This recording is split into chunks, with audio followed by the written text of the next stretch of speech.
Hello and welcome to another Leica review. Today we are continuing on to choosing your Leica camera, and this is a buying guide for Leica cameras, and we are in the second part of our series where we are going to be still talking about the point and shoot type of cameras that Leica has. And there are many of those that are being offered, and we're going to talk about the pros and cons of using those and making a informative decision.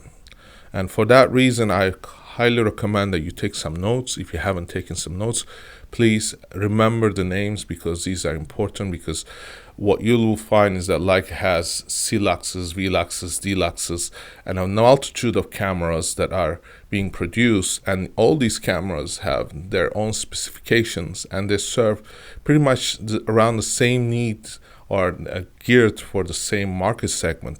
Yet the differences are significant, and these are differences that we need to take into consideration when we are looking into purchasing a camera that is a point and shoot camera. Now, before I continue on, I'd like to simply begin by describing the MOS sensor and the CMOS sensor and the APS-C size sensor. These are important size sensors, and they are all very different because they give a very specific look, and they also have very specific character. Now, the full frame, which is found in, for example, the Leica rangefinder cameras, like a Q, and also in cameras like the M, you will find these things to be the full frame, which is a 35mm equivalent of the film era cameras strip roll. They pretty much adopted that to digitalized world, and this is what is being the standard. Now, there are differences if you are going to looking at different types of camera manufacturers, which I will not get into, but Leica has that 35mm equivalent, which is called the full frame.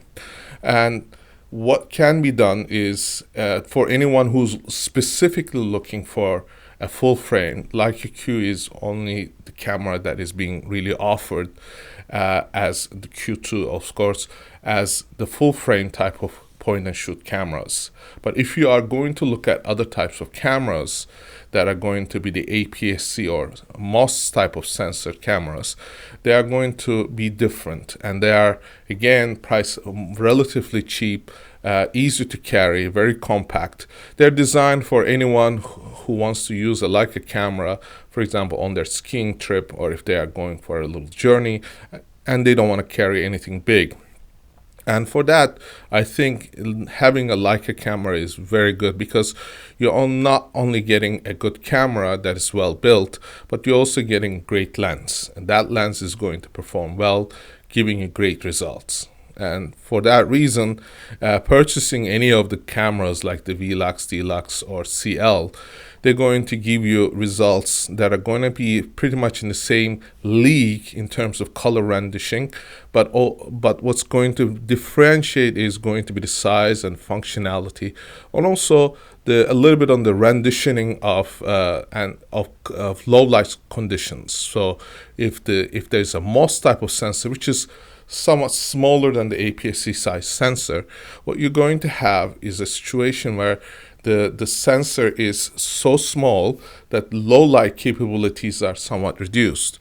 What is good, though, is that in normal daylight circumstances or situations where there is available light, these lenses are going to be able to capture enough light to create beautiful images in the camera, and because that sensor is being specifically designed to use with that lens, and that camera lens combination is going to give you good results.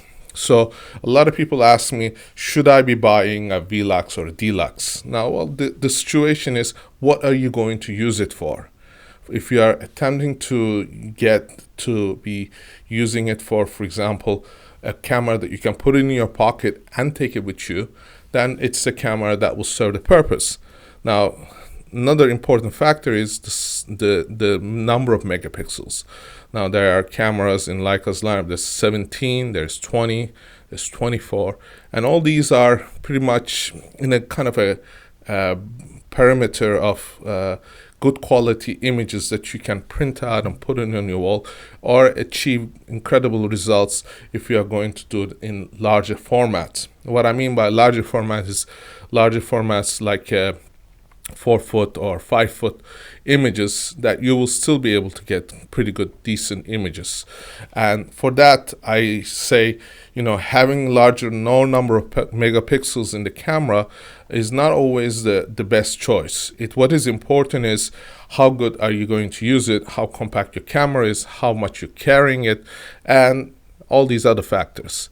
Now, what is good about the VLUXs and DLUXs is that they have what we call a zoom function. So it gets closer and closer and closer, which means it's cropping the image more and more, but you're still getting a very good quality image that you can use, for example, posting on Instagram or on social platforms or sharing with family.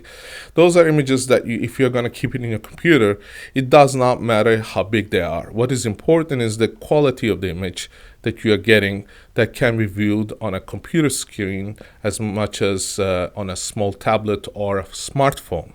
For those applications, it is an incredibly useful tool to have a VLUX or a DLUX. And they are relatively well priced.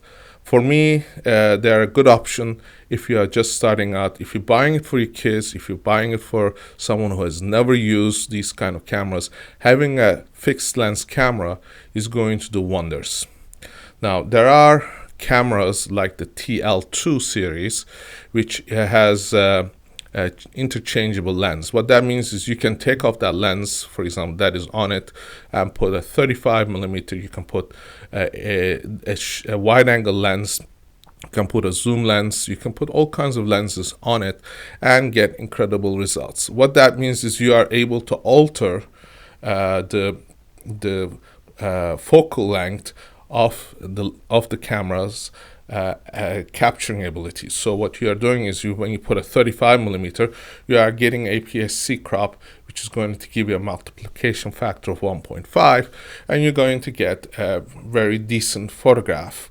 And that photograph is going to give you a result that is very similar to a full frame. So in that respect, having APS-C type of sensor cameras like the Leica TL2 is a good option if you want to keep your options open and if you want to improve your photography beyond just a single fixed lens setup. And it is in its all unity. If you think about all of these range of cameras, they are designed to appeal to different market segments. For somebody who's just needing to use it for sharing simple videos or simple photographs, and they don't know the difference between a JPEG and a RAW image, it does not make all that much difference. What they're going to do is they're going to take the JPEG image, they're probably going to export it into their smartphone and then put some bunch of filters and then post it on Instagram or other social platforms. What is sad and what is bad about all this is Leica has incredible rendition of colors. It has a unique look, and as soon as you apply something like a LUT or something that is a preset in one of these applications for posting on Instagram, what you're doing is you're destroying the image characteristics. You're doing these filters.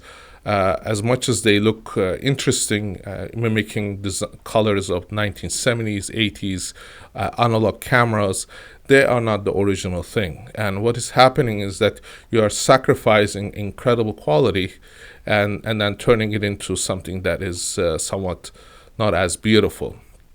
And that is, of course, a personal choice. Some people like it, some people don't mind it. Some people say it's my style. That's fine, and that's all up there.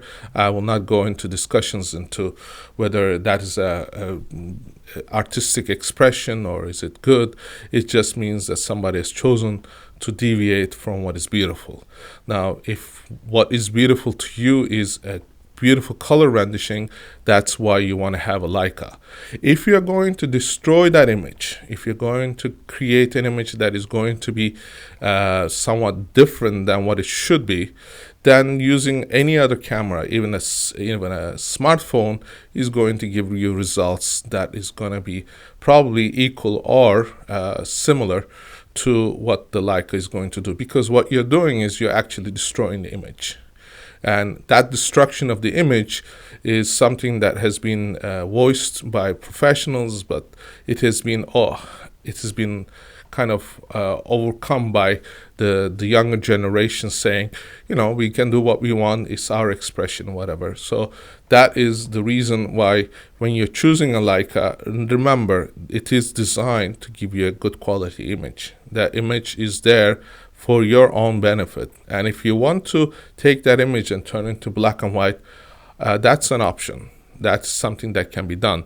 But if you take it and you put it through filters and you get an image that is not like a character, then you're actually overpaying for a camera that is going to perform incredibly well. Now, for those people who have been asking me about Leica CL, which is the APS-C type of camera, that's a point and shoot camera, that has interchangeable lens. That's also another camera that I kind of like, and the reason I like it is that it's very compact. You put an 18mm lens on it.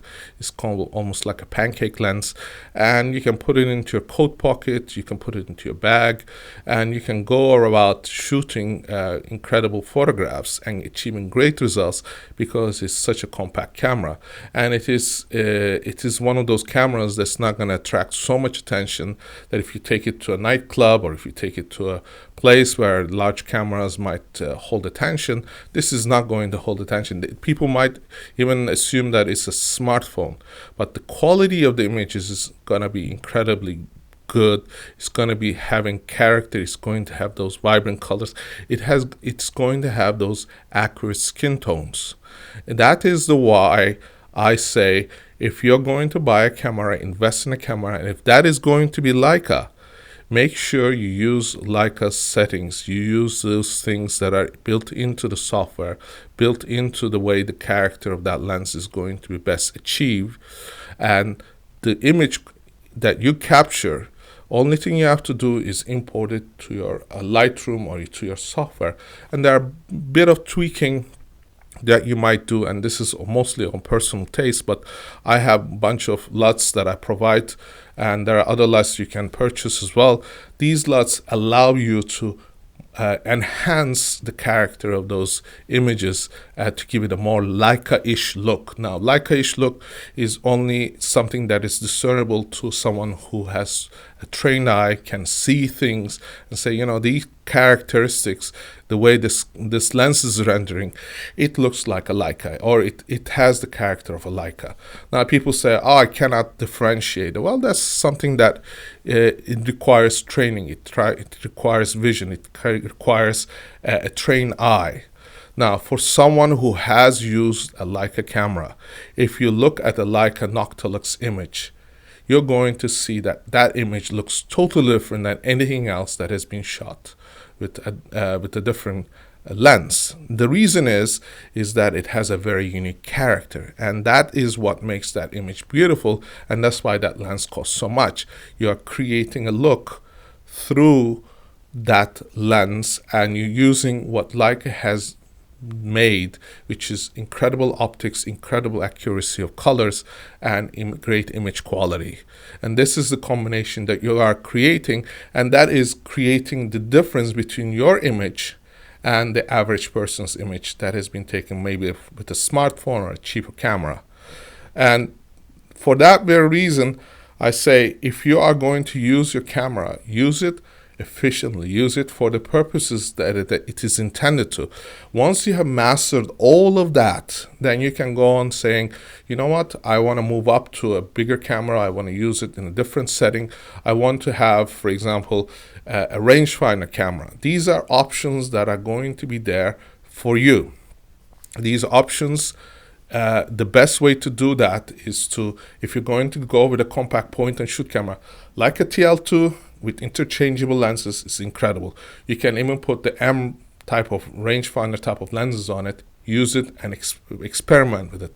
If you're going to get even smaller, like a CL is a great camera as well. It has a good range of options of lenses that you can use. It's very compact. That's my second recommendation. I provided links to those cameras and where you can get the best prices. And I'm not talking about just online, but I'm talking about bargains that can be found, and you can find those on the description in the description section below.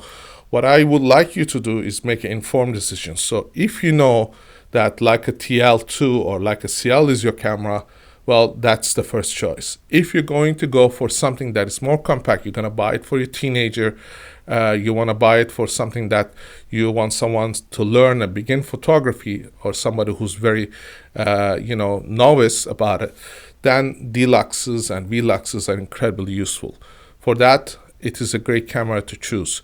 If you are a semi-professional, you are an advanced photographer, Leica Q2 is going to be a great camera because that camera has a full frame, it renders incredible images, it competes in quality with Leica SL and Leica M, and that has a very special lens, which is a Leica Simulux f1.7, which is a very fast lens. So at this time, what I'm saying to you is, look at these options and watch our next review, which is going to be talking about the rangefinder type of cameras, and we're going to again talk about the mirrorless and of course DSLR type of cameras from Leica's lineup, which is going to give you the broad perspective to make an informative decision on which camera is most suitable for you. And I hope this has been an informative tutorial, and I hope to see you in our next review. Thank you for watching.